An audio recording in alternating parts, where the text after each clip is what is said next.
Okay, Yalamadad everyone. My name is Rahil Jaffrey and I serve on the board of the American Ismaili Chamber of Commerce. I would like to welcome all of you to this webinar, which is planned by the Aga Khan Economic Planning Board for the United States of America. Our webinar today is titled Financial Impact of Coronavirus or COVID-19. Before we introduce our panelists, I would like to invite Chairman Akbar Poonawala, who is the chairman of the Aga Khan Economic Planning Board for the United States, to say a few words. Chairman Saab? Yes, thank you. Yali Madad, everybody, and Nowruz Mubarak to all the attendees who've joined the call. We have a particularly strong participation today. We had 2,000 people registered for this webinar, and already we have upwards of 1,000 participants already joined in. Chances are that the capacity constraint might kick in at some point, and we may not be able to accommodate all the other callers, but at any rate, this session will be recorded and will be shared. A link of this will be shared with all the Jamaati members who've registered.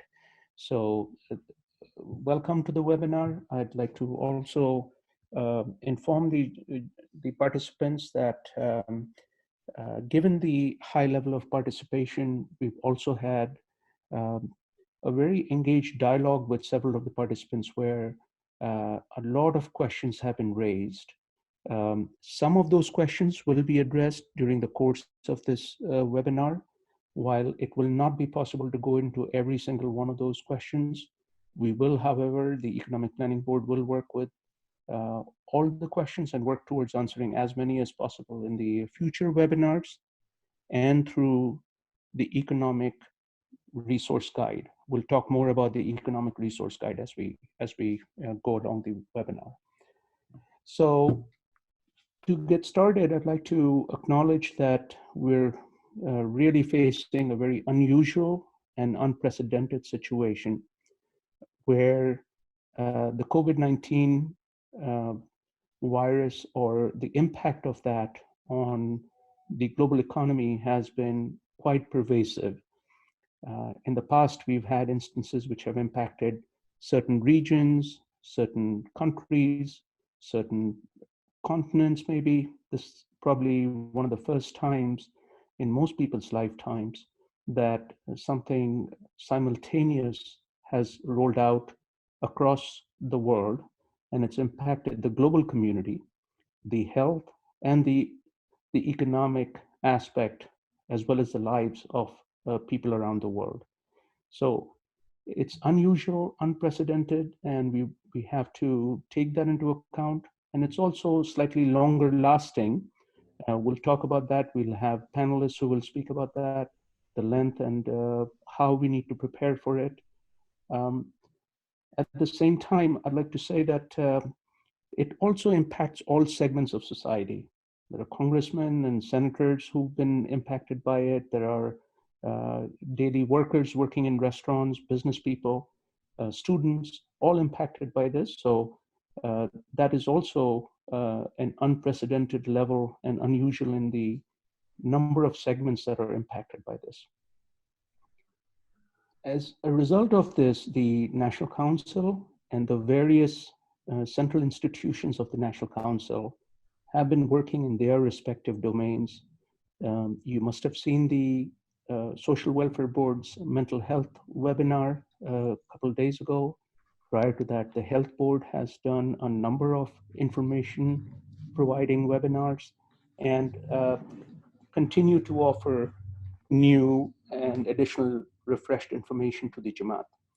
In much the same vein, the Economic Planning Board has been working with its sister organizations, with the trade associations, with the credit unions, also with the 501c3 entities, with the past leadership of EPB, one of who is a speaker today on the panel, as well as we've partnered with qualified professionals in the Jamaat who have been practitioners and who have offered their help and support to the various initiatives that will be discussed in the call.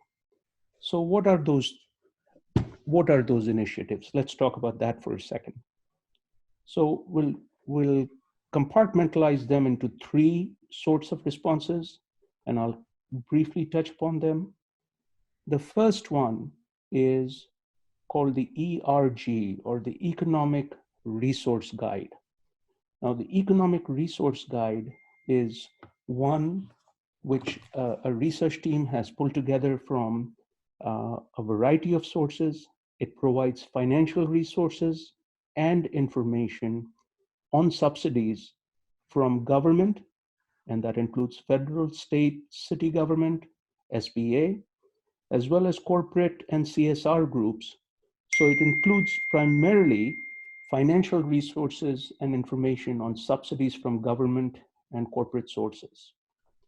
It is going to be updated every 3 days, and given the information flow is dynamic and evolving at a fast pace, we want to make sure that we keep providing updated and refreshed information to the Jamaati members who seek to apply for these subsidies or governmental or corporate assistance programs. So that's one type. We will talk about that. That is going to be posted on the Ismaili Chambers website, ismailichamber.com, ismailichamber.org. And subsequently, we are working with CNP, Communication and Publications Portfolio, to post it pretty much on a portal similar to the one that Health Board has, so the Jamaat can access this information in a very uniform and consistent manner, but more on that later. So the first thing, the three buckets that we talked about, the first one is the Economic Resource Guide, which will list all the financial and business help available through government and corporate sources. There is also a backup team, a team of qualified practitioners who will be ready to assist Jamaati members in specific areas of business inquiry. So this team can be accessed through the Access Helpline.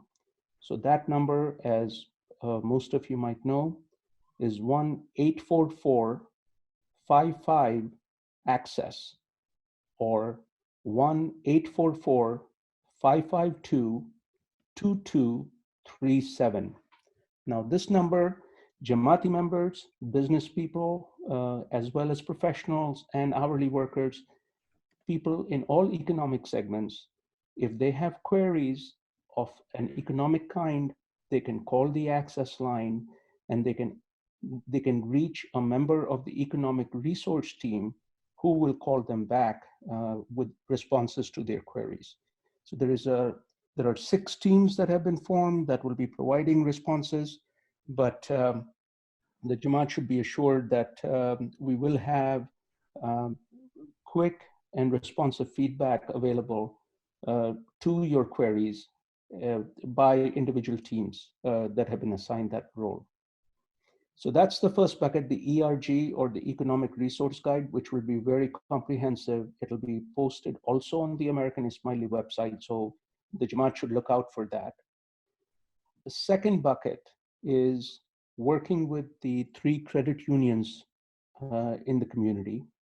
So Pioneer, Platinum, and Nizari, all 3 of the credit unions have been very helpful, very supportive, and the Economic Planning Board has worked with all 3 of them to come up with 4 different programs, which includes an emergency loan of up to $5,000 at a very low interest rate for 72 months. So that's the first thing, the first program. The second program is skip a payment. So account holders who have loans, mortgages, etc., can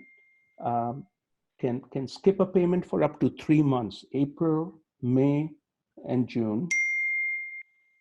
The third program is the cash out car title loan. So any car newer than 2013, people can apply for a loan up to $10,000 at 1.99% interest, and that is also available through our 3 credit unions. Finally, there is a line of credit of 25,000 or more. So this is actually live. These are live products available through all 3 of our credit unions immediately, and the 3 credit unions are standing by to provide emergency loans, skip a payment, cash out car title loan, as well as larger lines of credit upwards of 25,000. So this is something which the Jamaat should feel free to access through the credit unions. And sincere appreciation to the credit unions, the chairmen, the CEOs, as well as the boards of the 3 credit unions, which have been extremely responsive to the Jamaat's needs. Similarly, we are working with the trade associations, NATA, GHRA, all the local TAs, and they are assisting in sourcing the supplies where supplies are hard to source. So a huge expression of gratitude to the trade associations as well. Additionally, we are working with the 501c3s in the Jamaat to see if there are other ways to help Jamaati members in business or people needing emergency loans or grants. If it's possible, if we can't get it through the government sources, can't get it from the CUs, the credit unions, is there any other way for us to source those funds through the 501c3s that exist through the generosity of some of the Jamaati members? So that's the financial part, where we've created or helped create financial solutions for Jamaati members who need to access them. And the third part is webinars, which is what we're doing right now. So the economic resource guide is a resource guide available to everybody. The financial products are available through the credit unions. And these webinars, this being the first of several webinars, especially on economic matters, is one where we will be talking about the economic impact and how the Jamaat can address the situation that they find themselves in. Now, this one is an initial and overarching webinar. It's a kickoff call, if you will, and we'll attempt to provide the Jamaat with practical and actionable insights. So this is likely to be less academic and less analytical, and more emphasis on steps that the Jamaat can take. However, the Jamaat should also use this as one of the sources, much as we try to be comprehensive.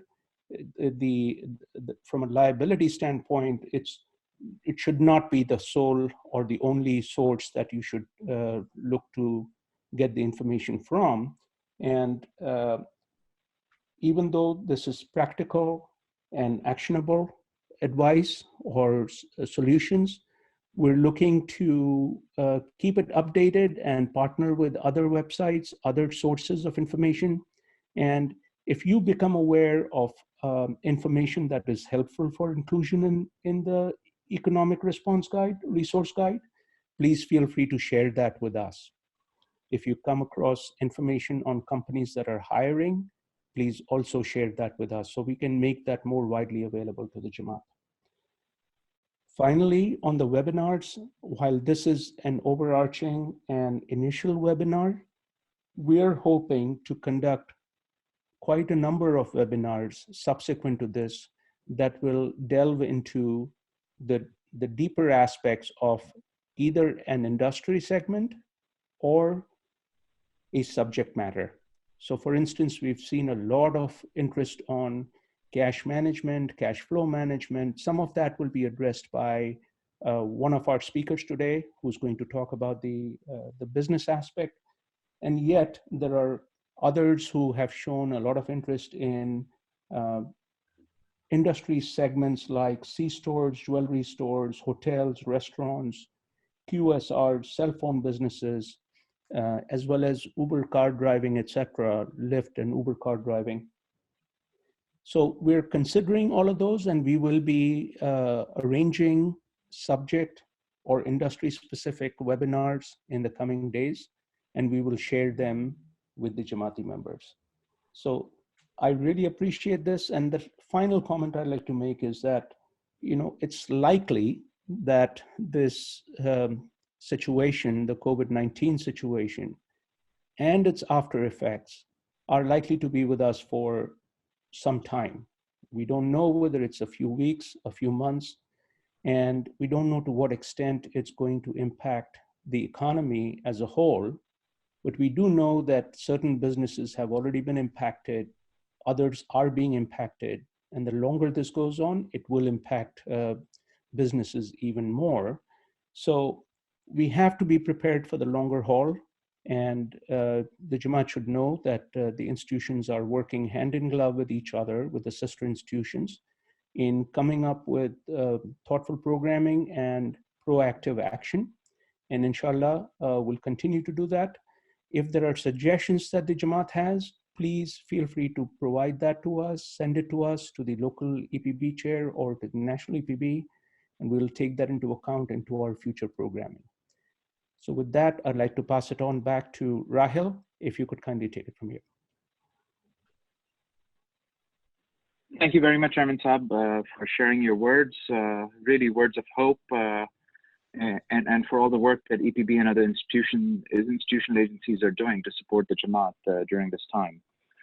Again, as a reminder, there are lots of questions coming in for this. First of all, my apologies to people because you're hearing the chime. It rings every time someone asks a question, so we have kind of deactivated that piece for right now, and we'll turn it back on a little bit later in the presentation so we can keep speaking without interruptions. For those of you who are asking, we have over 1,000 people on this webinar, so the platform kind of limits the number of people. Please don't worry, let your friends know, and please know this yourselves. We are recording this, as Chairman Saab said, and the link to the recording and the economic resource guide, the ERG, that the team's been working to pull together, and a bunch of other resources will be made available. We'll be sending an email out to everyone who's registered within the next 24 to 48 hours. So everyone will have access to what we're talking about, and then, of course, our future webinars will get crisper and more detailed as we go. So with that, now let's begin the next part of our webinar. Note, again, this call is being recorded, etc. The format for today's webinar will be a moderated conversation, similar to a virtual fireside chat. Our conversation will last approximately 60 minutes from now, and I would encourage all the listeners to submit their questions via the question toolbox in your web browsers when we turn it back on. We will spend the first few minutes trying to understand the context of what's going on in our economy, a big picture macro view on what this crisis really means for our Jamaati business owners and families, specifically, and with some insights into how this particular crisis compares to the previous periods of recession that we've had in America or globally.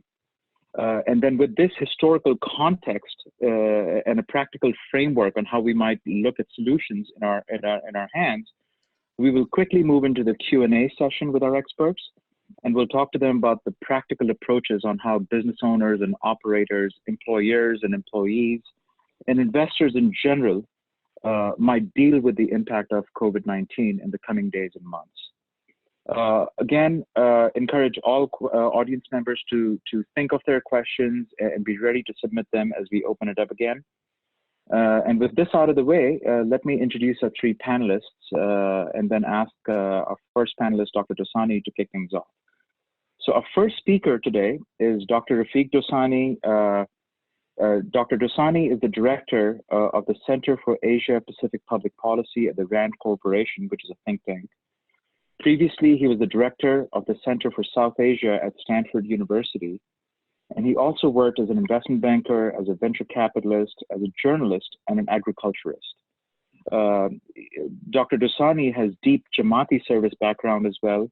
His service work includes his work as the chairman of the Aga Khan Economic Planning Board for the United States, and prior to that for India. and also as the chairman for Focus USA. Our second speaker is Rahim Budhwani. Rahim is an entrepreneur and he is the former chairman of the National Association of Convenience Stores, or NACS. He currently serves as a board member for National AKEPB, a board member for business services. And then our third speaker is Humaira Qasim. Humaira is an executive human resources consultant who helps companies maximize their potential through people by creating meaningful human capital strategies. She's been in this space, in the HR space, for about 24 years, and her work includes working for many iconic brands such as Coca-Cola, Delta Airlines, GE, and JCPenney. Most recently, Humaira was the Chief Human Resources Officer for Jamba Juice. I would like to thank each one of our speakers for sharing your time and insights with us today. We are living through some interesting and busy times, so thank you doubly for sharing your thoughts and time with us.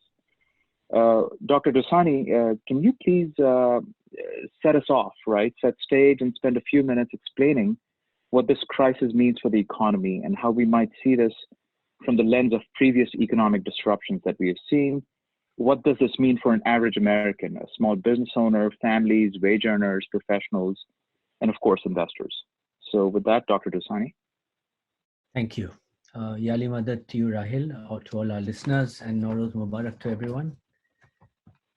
So, as Chairman Poonawalla mentioned, these are unusual times. We are seeing some things that we've seen before. We are seeing some things at a speed that we have not seen before. So it's important to try and make sense of what is happening.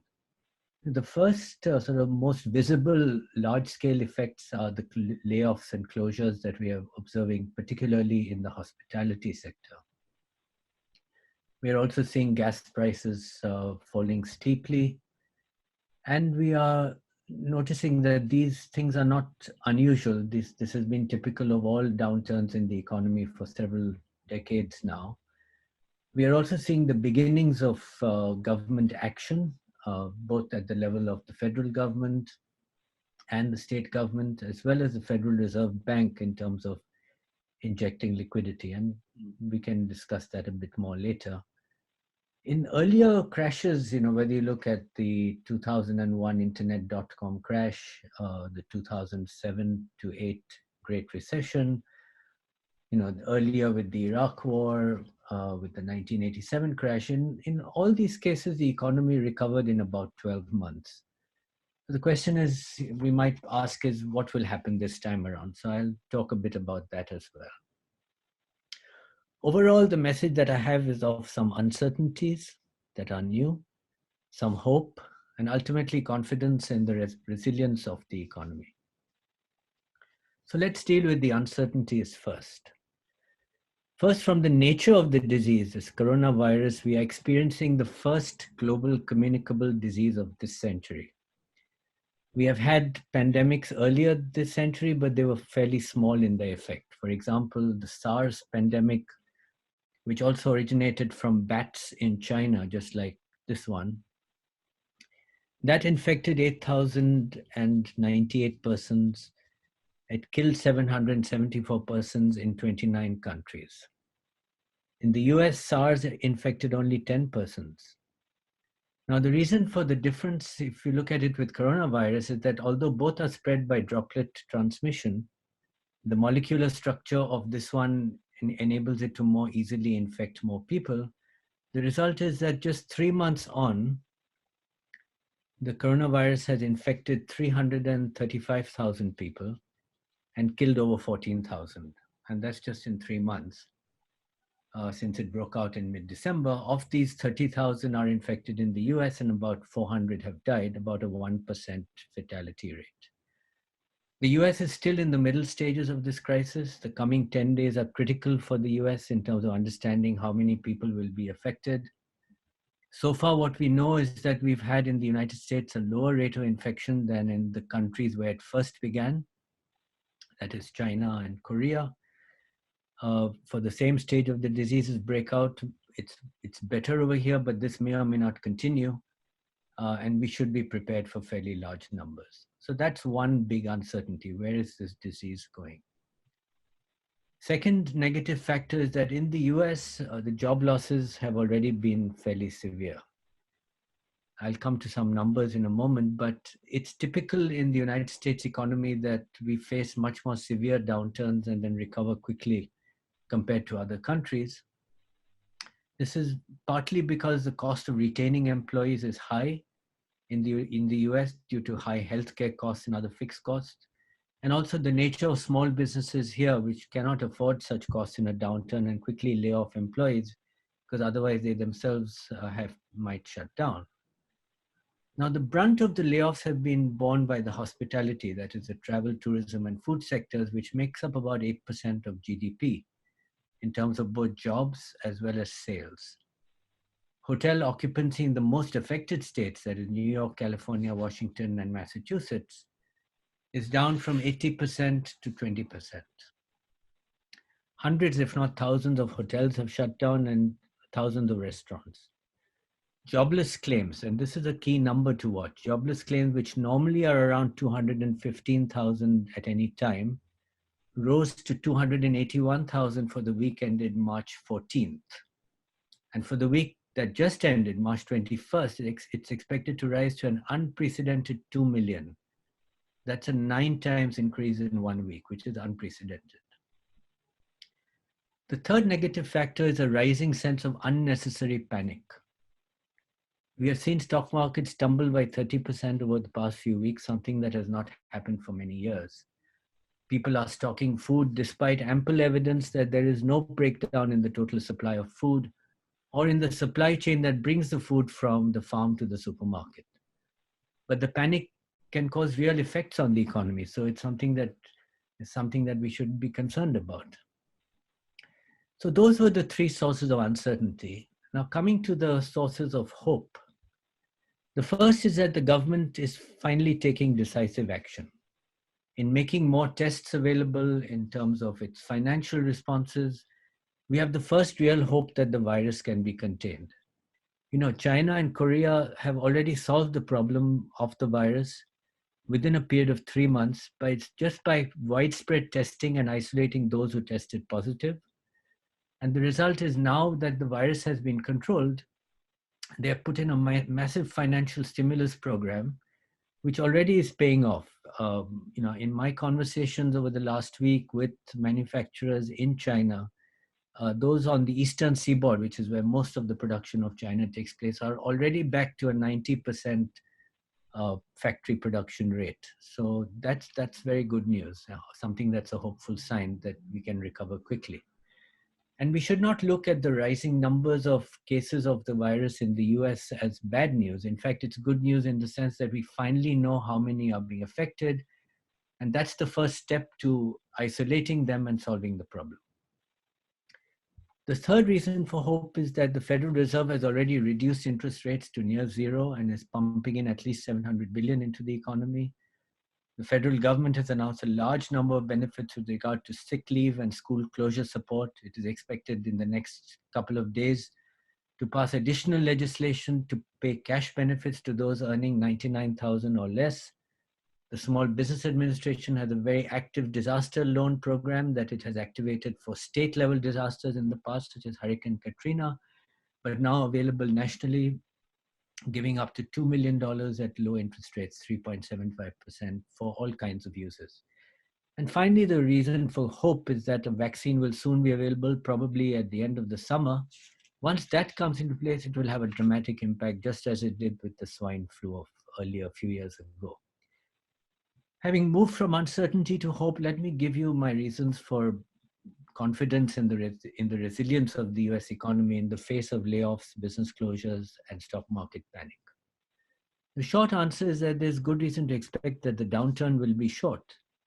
The US economy, unlike in previous downturns caused by economic factors such as the Great Recession, was already in very good shape prior to the pandemic. So our corporations, the big ones, are cash rich. They're not in a bad position at all. So they will quickly recover. Second, history teaches us that people overreact, especially when the cause of the panic is not related to the economy. For example, if you look at the panic created by the Iraq war in the early 1990s, the Asian financial crisis, which happened outside the United States. It was very short-lived in terms of effects. Even the worst recession that we've had in recent times, which was the Great Recession caused by the financial crisis in the United States in 2007, 8, and 9, 1 year after that, GDP was up. So initially there was a big impact. GDP fell by 2%, but then quickly recovered. So that was the worst case. And in every other case, GDP within 1 year has risen positively. So those are, I think, strong reasons for confidence. What are good? Let me turn now finally to my last topic, which are what are the strategies for the next 12 months?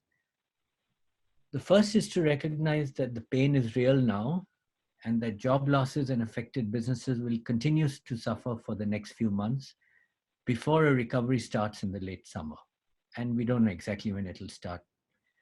It might be later than that, might be before that, but that's our best guess.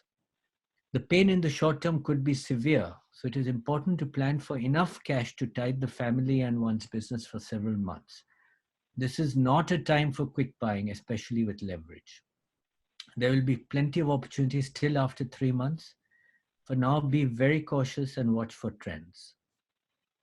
Cash, as they say, is king. A second king has already appeared, and that is online activity. We know that many people in the Jamaat have the greater capacity to take their work online, particularly professionals and small businesses. But they have not done so as much as one might have liked. This is a great time to rethink that strategy.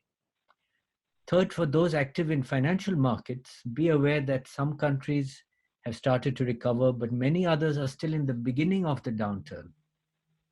It will be a couple of months before we know the full picture.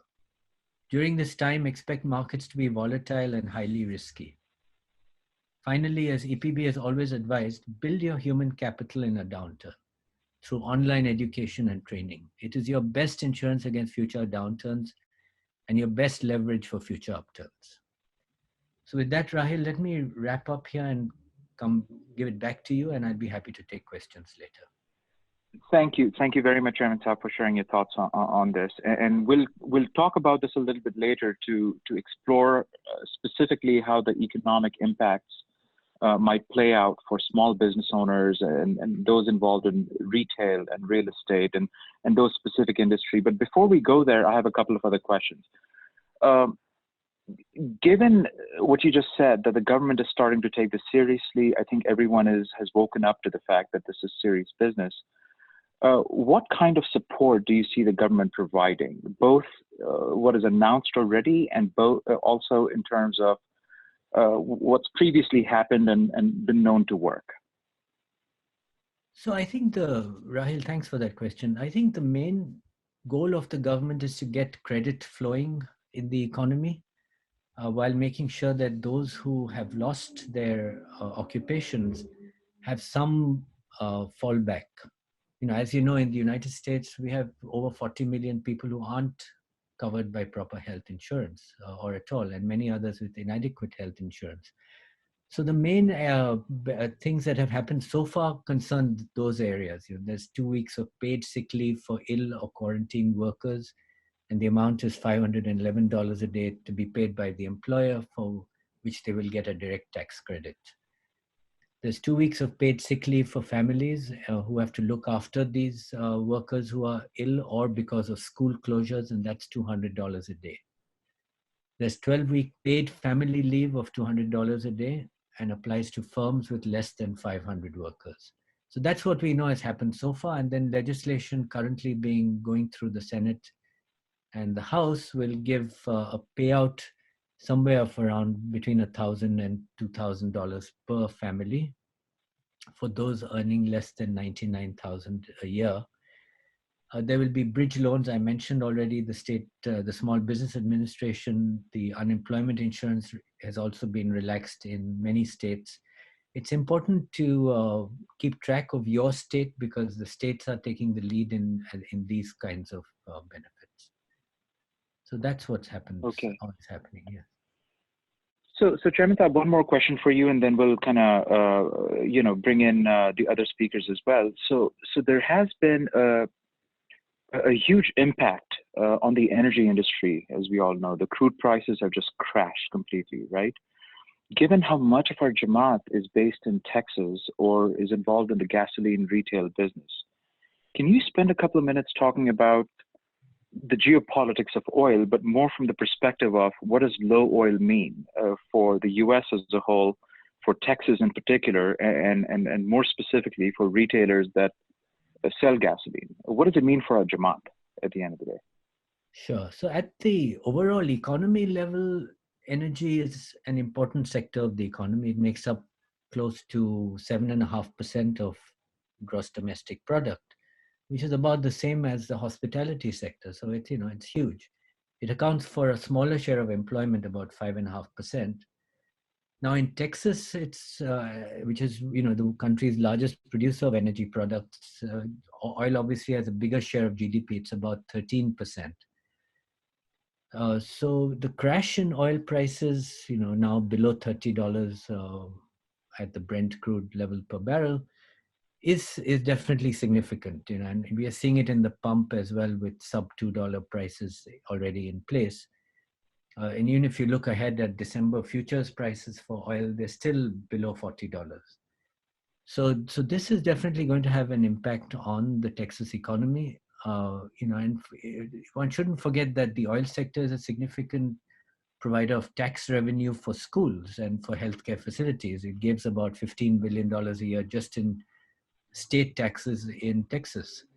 So these are all the negatives. I think the opportunity is that at the retail level, as well as at the refiners level, they benefit from lower oil prices. The economy as a whole within states that have oil, still 87% of the Texas economy is not dependent on oil. So overall, for such persons outside the energy sector, there will be a reduction in costs and some advantage. But overall, one has to recognize that this is a complex situation. Okay, and just to clarify quickly, Dr. Dasani, you talked about the length of the recession, how a recovery may be relatively short. We don't know exactly when, but might be as early as the summer. Were you also referring to the medical response to COVID, vaccines being developed, etc.?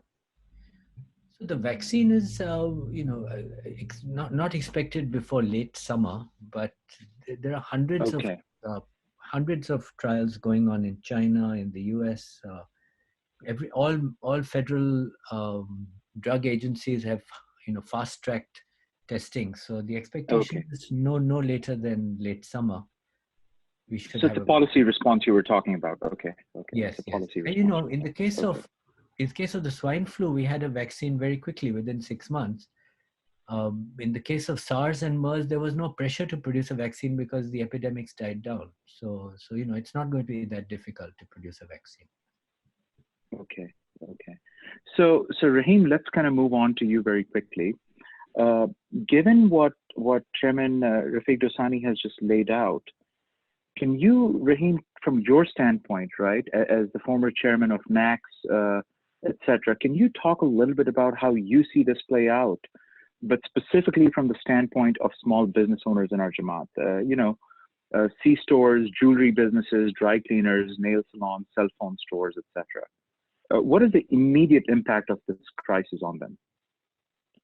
Okay, Yalmada, thank you for asking that question. Now, this question has got two folds if you look at it. One, which you will look at it as the impact would be on the operational side, and the other could be the financial side, where Dr. Dasani also talked about it. The significant impact that we are seeing right now is in the supply chain part of it. If you look at what the panic buying that Dr. Dasani also talked about, where you're looking at specific products, like if you're looking at C-stores, as the hand sanitizers or the disinfected wipes or, toilet paper rolls and all that stuff. Water bottle shortages where manufacturers cannot keep up with it. So, our trade association who have warehouses also feel that brunt on it. And then on the financial part of it, if you look at the C-stores, they were doing very well till probably last Sunday. And when Monday, when the schools and offices started closing down, there's been a significant drop in the foot traffic in the stores, right? The malls are at 70% or 80% are closed. There are only very few stores open. So that has also impacted the flow of people coming in. And of course, there's more guidance from the government not to go out in those kind of spaces. Hospitality industry is suffered the most, I think, where the cancellation rates have gone up to 60–70%, where you've seen there is actually a big impact on that. And restaurants are only through, a drive-through or a pickup only. And it's also significantly dropped their margins. So that's some of things that you can see across the board that you've seen in the retail industry as such. So Rahim, thank you for that. So if you had to break it down, right? If you had to say that the immediate impacts are, there's operational impact, there's financial impact, there's revenue-based impact, cost-based impact. Can you talk a little bit more about how business owners with different segments of the Jamaat, right? So let's kind of go through this. If the goal was to minimize our short-term and mid-term risks and pain and maximize our long-term opportunities, let's go through the list. If I was a C-store owner, what should I be doing and thinking about? Perfect. So in a convenience store or a retail outlet that you're looking at, cash is where you need to work on. Your cash flow would be a primary factor how we send this thing going and how do we go through this wave of this transition. So if you look at there is a very comprehensive guide the Economic Planning Board has come out, which is the Economic Resource Guide, which Chairman Akbar mentioned in the past, which would be available. It's where all the grants and loans are kept together, right? So you can see what kind of cash flow can you do. And there are various operation parts that they can do, right? Employee is your asset, right? How do you maintain your employees that you currently have in this downturn, right? Safety and security will become a huge important thing that we need to look into from a C-store perspective, because as an emergency services, C-stores fall under that category. So we have to pay a lot on that. And then also your refinances or your line of credits, like our credit unions are coming out. Maybe that will be something that the C-stores can always avail of on the convenience store side. Okay, so let's take that example and stretch it out to restaurant operators, right? And people involved in the QSR space, fast food space, etc. Again, the goal there is foot traffic. Again, some of the challenges are the same, right? But the issues are much more amplified because unlike C-stores, there's actually all your revenue sources are drying up as people don't show up. So what should specifically their strategy be in this environment? Okay, great. So here's what even Chairman Dasani talked about it also, right? A lot of our restaurants and our QSR functionality that we say cash was king is one of the things, but online is a very significant part that is now playing in. It is a great time to see where your social component on that social network that is there. I think that's most important. If you look at from an online delivery options, a lot of the services that are offered by online delivery companies have cut down into half. They are there because everyone's hurting. They know, they understand, and that kind of makes your revenue grow a little bit stronger on the other side that you've utilized that or not have implemented that. So I think that is one of the things that people still want the food to come, but if it's getting delivered, I think that's a key component for that. The other part that they could also talk about is talk to your franchisor, right? Even the franchisor is hurting because their revenues are also based on the revenues their franchisee makes. So if you're a QSR in a franchise location, maybe that's another avenue that you can talk about to your franchisor that, hey, there's a drop in sales. They do understand that, but they have expenses too. So a renegotiating of that would really help the cash flow coming into play. Other things could be a rent reduction from your landlord, right? You could also review to that part. So there are certain factors that you can always put together for a QSR or a restaurant operators that even in this downturn, what are the opportunities that they can come up with? So that's interesting you say that. So when we talk about franchisors and franchisees and that negotiation and conversation that needs to happen, presumably that also applies to hotel owners in the hospitality space, right? Because the flags will dictate what the standards of operation should be for their franchisees, and this may be a good time to go back to the table and negotiate them. Okay, so Rahim, in both the questions, you've kind of talked at length about cash flow, right, and how that is correct, critical for operations of a business to continue, etc. Now, generally speaking, the cash flow for small businesses will depend on a few factors, right? So it's either the revenue side of the equation or the cost side of the equation. And if there's an imbalance, there needs to be a cash injection, which may come from outside, right? So can we talk about each one of these pieces, starting with the cost side? So you talked about cash flow. Let's talk a little bit about how people practically might be able to impact their cash flow and preserve it. So let's start talking about the different strategies for that. And let's take an example of a C-store, right? How would a C-store operator, what are the categories where they should be thinking of cash flow preservation? So there are a bunch of subtopics in that you can think about, and then that may apply to a lot of retailers or brick and mortar that we can think about. Right? So let's talk about a C-store. If a C-store is there, the first part that, of course, you have your labor. So a reducing of hours in operations could also help with your lower payroll that would come into play. So that would be part one of that, right? A rent deferral, like you can talk to your landlord and see how much of a rent reduction they can get for the period of few months. That way they can sustain their stores and keep it operational. There's tax relief that the government is giving, which is also federally, state, and local cities are putting it in there. So that is one of the other terms they can do. All of the purchasing is done through vendors. Vendors understand that. They can ask for a little bit longer credit term with their vendors. So if there is a 7-day turnaround, they could request for a 14 or 21 days turnaround for that thing. That could help them if the vendors also understand that there needs to be done there. So they'll be more than happy to help you with that, right? There are bank loans that you can get, right? There's interest-only payments. If you are already making a payment through a bank on your thing, if you talk that or you start that initial dialogue with a bank and go with that and say, I just need an interest only for 3 months. So if you're paying a mortgage payment, that would cut into half on what your payment. That could include the cash flow.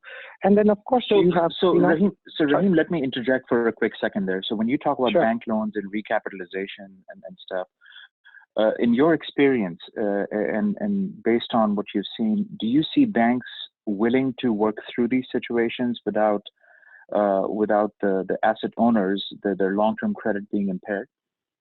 So can we do this without it dinging our credit in the long term, right? Yes, and that's a good question. So yes, all banks are working together. In fact, banks are now getting grants from the federal government where they get audited by the federal government on their loan or low interest only loans and all that.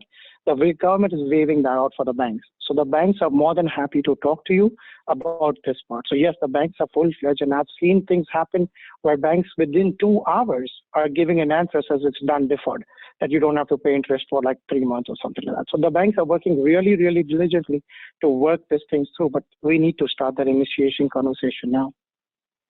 Okay.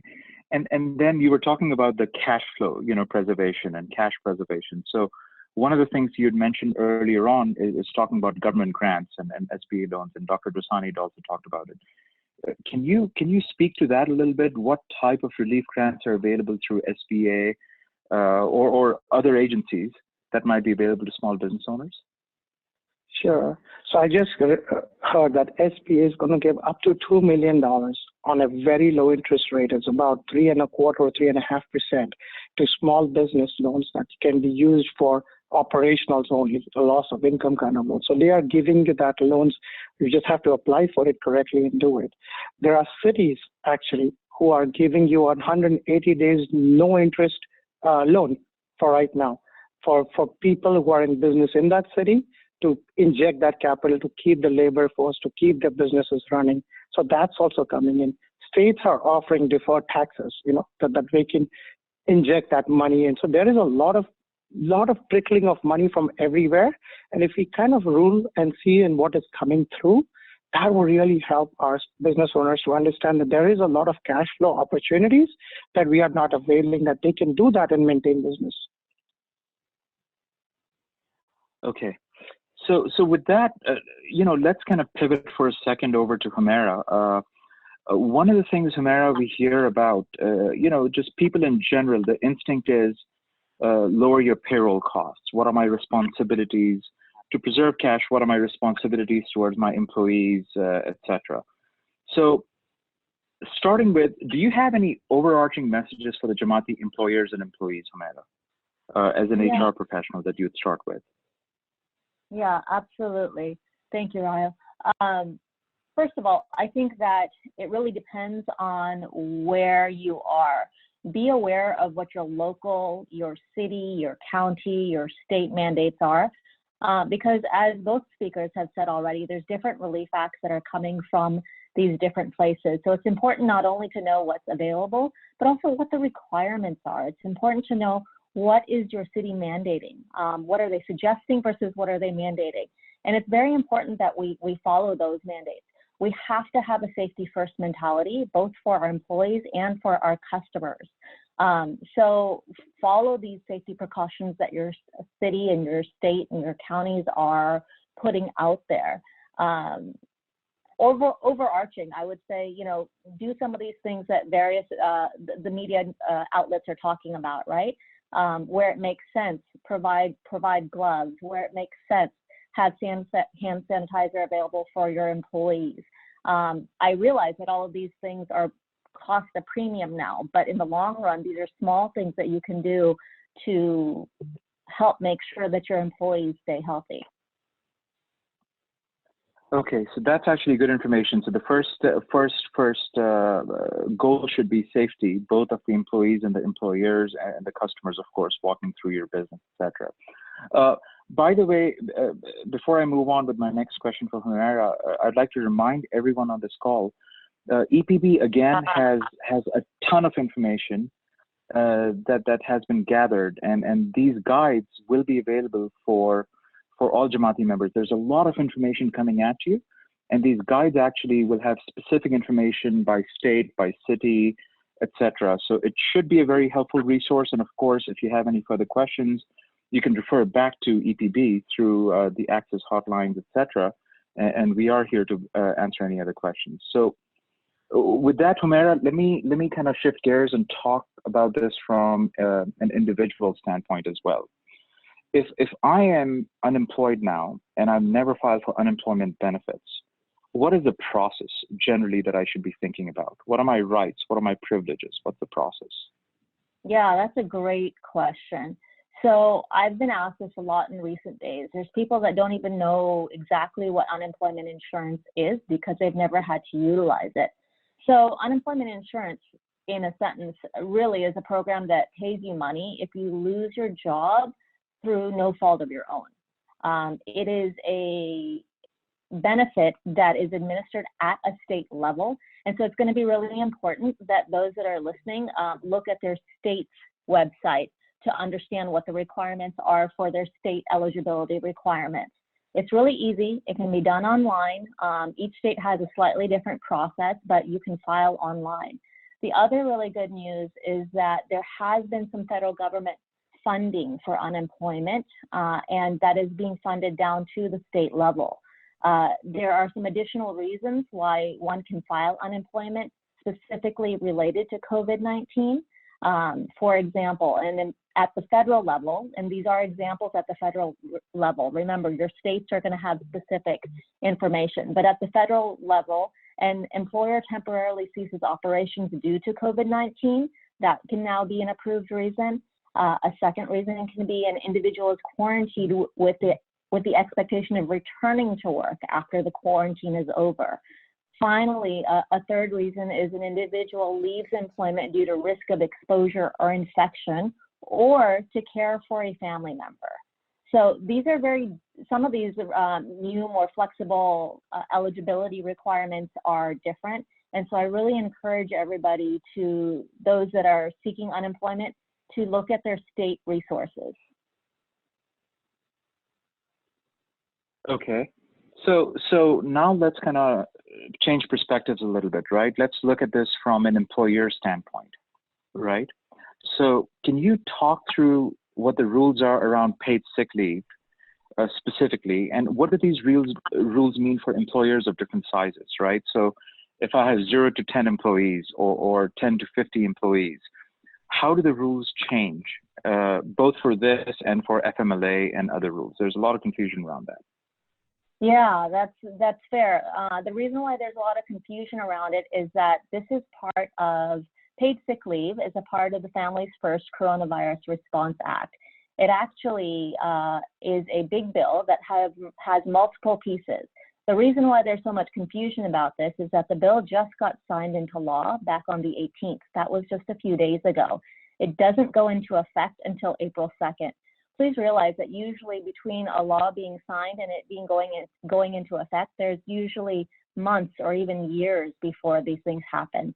So this 2 to 3 week lag is actually so that the administrative agencies, in this case, Department of Labor, has time to actually figure out how they're going to administer these. And so today I do want to talk a little bit more about paid leave. I'll talk about the expanded FMLA as well. There are a lot of intricacies about this that we just don't know answers to yet because the Department of Labor is literally figuring these things out. So that's my caveat about the bill in itself. So let's talk about paid leave. It is for employers with fewer than 500 employees. They will be required to provide full-time employees with 2 weeks or 80 hours of paid sick leave for the following reasons. It could either be to self-isolate because there was a diagnosis of COVID-19, or to comply with a medical recommendation or an order to quarantine by a medical provider due to exposure of symptoms. A second reason is to obtain a medical diagnosis or care for an employee if the employee is experiencing symptoms. The third reason is to care for a family member who is self-isolating due to a diagnosis. And the fourth is to care for a child whose school has closed. And that's a pretty prevalent reason right now. So let's talk about some of the specifics around this paid sick leave. Employers must compensate employees for any paid sick time that they take at their regular rate of pay if the employee is taking sick leave for themselves. There is a maximum on that. Chairman Rafiq spoke about it a little bit. It's up to $511 per day. And remember, this is if the employee is leaving to take care of themselves. If the employee is leaving to care for a family member, they're compensated up to 2/3 of their pay, capped at $200 per day. The sick leave is available for immediate use by employees regardless of their length of service. Part-time employees are also eligible to the number of hours of paid sick time equal to the number of hours they would work on average over a 2-week period. A lot of people have asked, you know, I'm a small employer. I have less than 50 employees. Does this apply to me? As the law stands today, it does apply to those small employers. The Department of Labor could exempt small businesses if providing this leave would put them out of business. This is one of those points that I talked about early on, where we're closely observing over the next week or so to better understand exactly how the Department of Labor is going to handle that. This paid sick leave, now here's that moment of hope. This paid sick leave is going to be reimbursed by the government through tax credits to offset the employer's Social Security tax requirements. So employers, when you're filing your quarterly taxes, you will have an offset on the Social Security taxes you pay. So again, more information is forthcoming on how to possibly receive that reimbursement sooner than quarterly. But this is one of those areas that the government is actually helping to pay for this sick leave. I'd like to talk a little bit more about FMLA as well. The same bill, the same bill also expanded FMLA. So this bill, this particular piece of the expansion of FMLA is for employees of employers that have between 50 and 500 employees. So again, if you're an employer and you have less than 50 employees, this doesn't apply to you. If you're an employer and you have more than 500 employees, this doesn't apply to you, okay? But if you're in between those two numbers, you're eligible for this paid leave, which is different, by the way. FMLA is normally an unpaid leave, but this expansion is actually a paid leave. Employees must be on the employer's payroll for 30 days to use this emergency FMLA. That's also a change from the federal FMLA rules. The wider FMLA is actually an unpaid leave, and usually employees have to have been with the company for a year to qualify. So this is different. It's only 30 days. The reasons for this emergency FMLA should be one of the following. To adhere to a requirement or a recommendation by a medical provider to quarantine due to the exposure of symptoms of coronavirus. Okay, so that's one. The second one is to care for a family member who is adhering to the requirements or recommendation to quarantine due to exposure to or the symptoms of coronavirus. And then the third one, to care for a child of an employee if the child's school or place of care has been closed due to coronavirus. So again, all three of these emergency FMLA reasons are all related to coronavirus. Let's talk about what the pay structure is for just a second of this expanded FMLA. The first 2 weeks of the leave will be unpaid. The employee may choose to substitute paid time off for something else they have. It could be sick time, it could be vacation time, but the employer can't require the employee to do so. The next 10 of the total possible 12 weeks would be paid at a rate no less than 2/3 of the employee's usual pay. It is capped at $200 per day. Again, just like the paid sick time, this expanded FMLA will also be reimbursed by the government through tax credit when the employer is paying Social Security tax requirements. Again, more information is coming if there is reimbursement available sooner than quarterly. Okay, so thanks for that, Humera. So just to remind everyone in the audience, the economic resource guide that EPB has pulled together does have a lot of this information that you can reference. This guide will be available to everyone within the next 24 hours. We'll email out a link, but it will be available on the Smiley Chamber website, which is smileychamber.org. So you will have access to this information. I know there's a lot of information that's being shared right now. If any employers have job openings that you would like to list for the Jamaat, you can send an email to erg@ipnonline.net. That's erg@ipnonline.net. And we will also list this email address so everyone knows where to go. Humera, coming back to you, there are a few questions about eligibility for unemployment insurance, right? So if I am on H-1B or being sponsored by my company for green card, or I have a green card but I'm not a U.S. citizen, am I eligible to file for unemployment, and is it advisable to do that? Yeah, that's a great question, Rahel. So here's a simple answer to that. If you're eligible to legally work in the United States, you're eligible to file for unemployment. Now, I say that with one caveat. For those that are seeking citizenship, I believe you should seek an opinion from Immigration Counsel prior to applying for unemployment, just to ensure that applying and receiving the benefit doesn't adversely impact you in any way in the future. But yes, those that are legally eligible to work in the U.S. are eligible for unemployment. Okay, thank you. So let me kind of swing back around to Chairman Dosani for a quick second. Chairman Saab, there's some questions about is this a good time to invest? Has the market bottomed out? Is this a good opportunity to kind of invest for the long term? Well, this is a loaded question because it's about investments. What are your general thoughts about the risks and pricing in the market and investments? Yes, thank you, Rahil. Before I do that, just want to clarify when I mentioned that trials have begun for a COVID vaccine, and that there might be some good news on that front by the end of the summer. From what I understand, actually, on is that that information that's a bit optimistic. I think the earliest we can expect a vaccine would be in about 12 months from the start of trials, which was late February, early March in China. But and that would probably be more useful for second round COVID infections should that happen.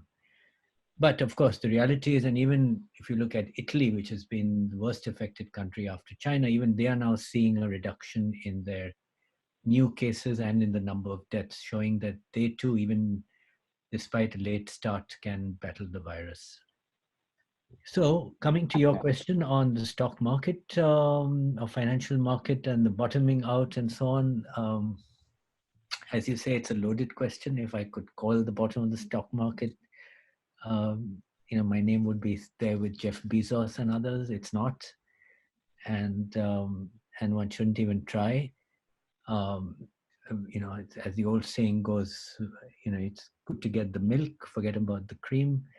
There's plenty of time to get into the markets. There are many, many uncertainties to unfold.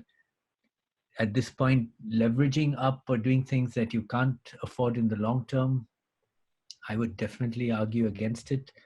If you feel that there's some forms of investment, certain stocks or your portfolio that you really know a lot about, better than almost anyone else, and see value on a long-term basis, by all means, go for it.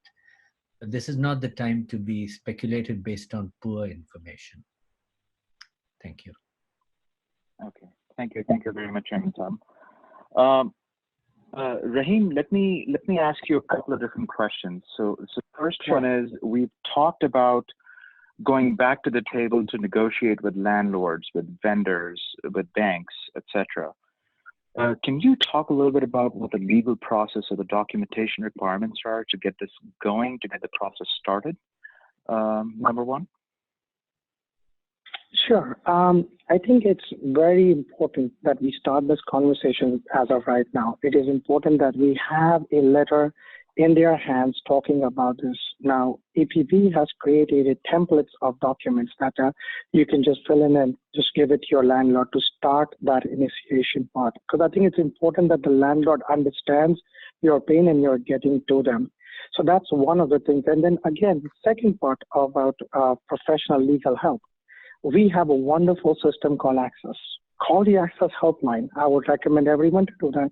And we have a task force that Chairman Saab mentioned about it, specifically for professionals in our Jamaat who are ready to help. So I think that would be key points that I request the Jamaat to do that and use that facility that we have.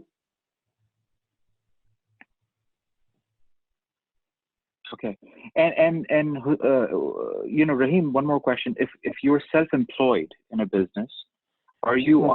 Humaira and Rahim both. If someone is self-employed in a business, are they also eligible to file for unemployment, etc.? Rahim, do you want to go first?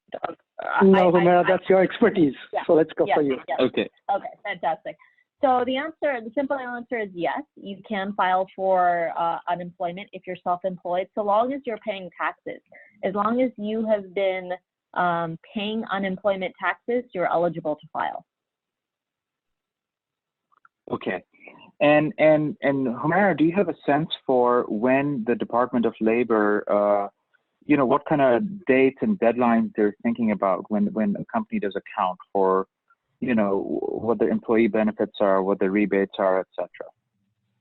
Has this already started? These rules that you were talking about, have they already gone into? Yes. So the ones related to Family First Coronavirus Relief Act will actually go into effect on April 2nd, which means they have not started as of yet. So we're still a couple weeks out.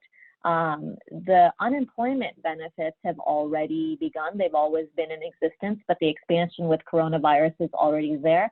I think when we think about Chairman Dosani's comments about how unemployment numbers have risen so drastically week over week, that's evidence of indeed, these new rules are being used.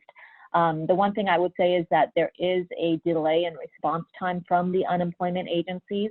Obviously, when you see such a big spike, their normal turnaround time of a couple weeks might be slightly delayed. So keep that in mind as well if you are applying for unemployment benefits. Okay, thank you. So unfortunately, we are kind of running out of time. We do have time for a couple more questions before we wrap up, but I do want everyone to know that we are registering your questions in subsequent webinars and through documentation and ERD and all of that. You should expect to get some answers out of us, or at least have an ability to access us or reach out to us through phone, so your questions can get answered, etc. Rahim, on that note, given your role in EPB as the business services member with National EPB, can you speak about what initiatives our trade associations and our credit unions are taking to help out the Ismaili Jamati members, with guidance from EPB, etc.? What's going on? Definitely. Yeah. And I think our trade associations have been very proactive with their members. Not only that, but we also have the Jewelers Association also, which just formed, and they are taking their social media platforms to get their members aware of what is happening, how to protect it, how to sustain their businesses and all that. And even the trade associations from that point, right, are working towards getting the extra credit terms from their vendors to their members. So that is because of the unity that they have together and the sheer power, that purchasing power that they can bring together, to helping a lot out there for their members. And for a credit union that Chairman Akbar mentioned early in the part, with the three kind of loans, and especially the line of credit, that they are coming up with up to 25,000 with a lower documentation that they're normally asked for it. I think that will help the sustainability of our Jamaat's stores, not only convenience stores that I'm talking about, but you could be any businesses that your existing current business, you can avail of these loans from these people and the grants that are available, that you can actually get your business going up a little bit stronger. Even cash flow is, like I said, mentioned one thing, cost cutting is another thing too. So basically both come in a combination together can really help that small business just take it up to the next, or over the hump, is what I would say. Okay, thank you so much for that, Rahim. And before I end, I'm going to ask each one of the speakers for their last minute thoughts. Each one of you, if you had 1 minute, what is it that you have not heard us talk about, or you think people should walk away with? What's take-home value here from each one of you? Before I start with you, Dr. Dosani, let me clarify one point. There are a few questions talking about investments and opportunities, etc. We should all bear in mind and remember that we are EPB and this platform. We're not investment advisors, right? So these are opinions that we're giving out. This is our sense of how the world is playing out, but this is certainly not any specific investment advice. So for that, I would encourage all of you to speak with your investment advisors and with professionals who do this for a living, because they may have a slightly different nuanced view of the world based on what your profile is, etc. So with that, let me ask you, Chairman Saab, Chairman Dosani, any last minute parting thoughts from you? Rahil, I would just bring out 2 points. One is, the US has moved over the last 3 decades to become a high-end service economy. So small businesses are part of this, so are large firms. What this means is that small businesses and services, but particularly professional, legal, business services, technical services, are going to be the future of the economy. The sooner this is understood and acted upon, the better. So that's one point. And then the second point is that in any recovery, it takes time. Consumer retail and spending on food is usually the earliest to suffer and the earliest to recover. So, what you're seeing now is really something that's happened in a big way, but later on when it recovers, it'll recover fairly fast. So there's good reason to be optimistic on several points. Thank you. Thank you very much, Chairman Saab. Humaira, let me jump to you. Any last minute parting thoughts? Yeah, absolutely. I think as you look at this very unprecedented time, there are a lot of people whose job situation is changing, whose business situation is changing.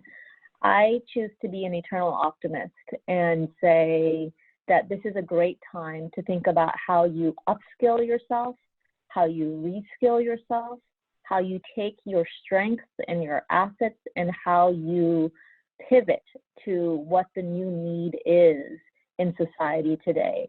So be self-reflective, think about what you can do to improve yourself, think about what you can do to upskill or even pivot your skills in this new time. Thank you, Humaira. And last but not least, Rahim, any parting thoughts from you? I know you spoke a lot about cost cutting and just specific business related strategies that people could employ. So any thoughts there? Thank you. I echo both Chairman Dasani and Humaira's comments. We are a resilient community, and we have gone past a couple of, downturns in the past 2 or 3 decades of that, what we can remember of. And I think there is always hope at the end of the tunnel. And I think that's what is important.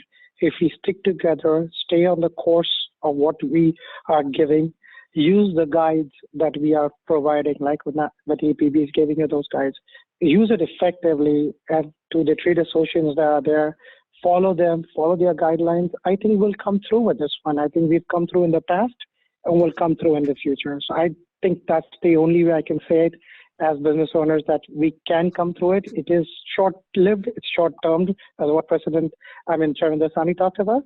It's the same thing that I would kind of reiterate that same thing. That's my final thoughts to you guys. Okay, thank you very much, Rahim. And with that, we'll kind of wrap up, but let me have a few housekeeping announcements go out first. So first of all, thank you to Chairman Akbar for sharing his thoughts at the beginning of this webinar. Thank you to EPB and all the volunteers who are behind the scenes kind of pulling things together. This is just very gratifying to see as a Jamaati member. Thanks to all the 3 speakers, right? I mean, you're giving your time, knowledge, and during a very critical and sensitive time. So thank you very much to all of you for doing this. I would encourage all our participants to reach out to the institutions if you have additional questions or you need assistance. The general access point is the Access Helpline, the phone number for which we will post on the website as well, but the phone number for which is 1-844-552-2237. I'll repeat, this is the Access Helpline, and the phone number for that is 1-844-552-2237.